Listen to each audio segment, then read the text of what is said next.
ask questions about JavaScript. What is JavaScript? What can you do with it? Where does JavaScript code run? And what is the difference between JavaScript and ECMAScript? So let's start with the first question. What is JavaScript? JavaScript is one of the most popular and widely used programming languages in the world right now. It's growing faster than any other programming languages, and big companies like Netflix, Walmart, and PayPal build entire applications around JavaScript. And here's the average salary of a JavaScript developer in the United States. That is $72,000 a year. So it's a great opportunity to get a good job out of learning JavaScript.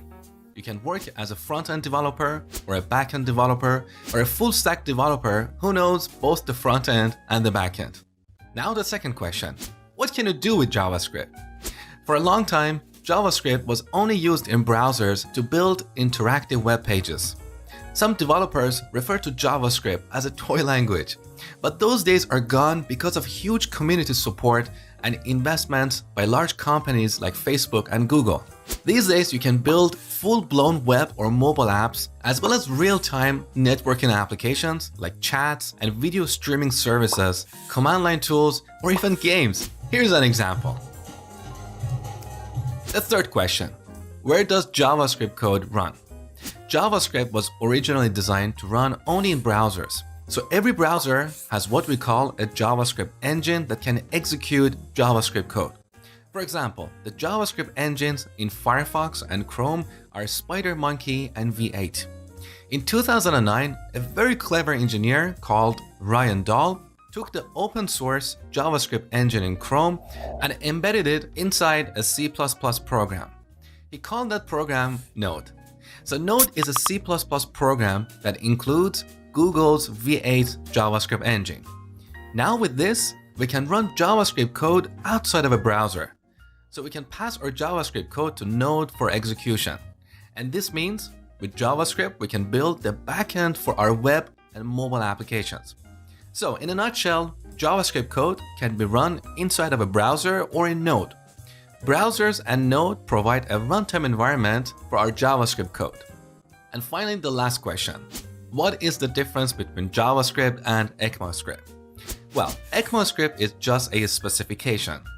JavaScript is a programming language that conforms to this specification. So we have this organization called ECMA, which is responsible for defining standards. They take care of this ECMAScript specification. The first version of ECMAScript was released in 1997. Then, starting from 2015, ECMA has been working on annual releases of a new specification. So in 2015, they released ECMAScript 2015, which is also called ECMAScript version 6 or ES6 for short.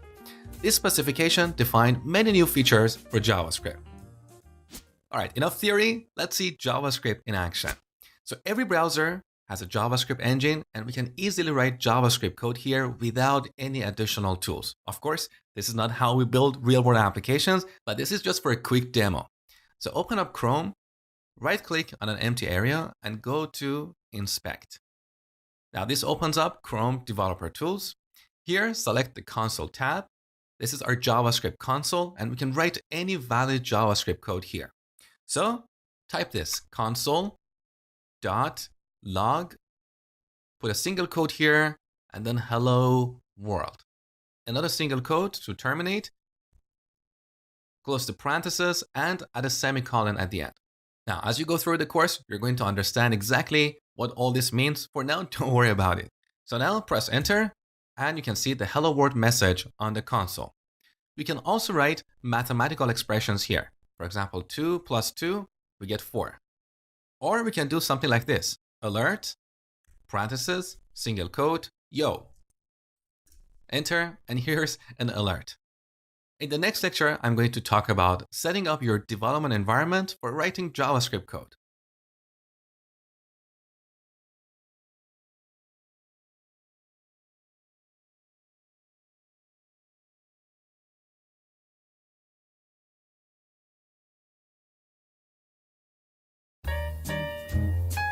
In order to write JavaScript code, you need a code editor. There are various code editors out there, including Visual Studio Code or VS Code, Sublime Text, Atom, and so on. Out of these, my favorite is Visual Studio Code that you can download from code.visualstudio.com. It's a very simple, lightweight, cross-platform, and powerful editor. So if you don't have Visual Studio Code on your machine, go ahead and download it. The other thing I want you to install is Node. You can download Node from nodejs.org. Now, technically, you don't necessarily need Node to execute JavaScript because, as I explained before, you can execute JavaScript code inside of a browser or in Node. But it's good to have Node on your machine because we use that to install third-party libraries. And also later in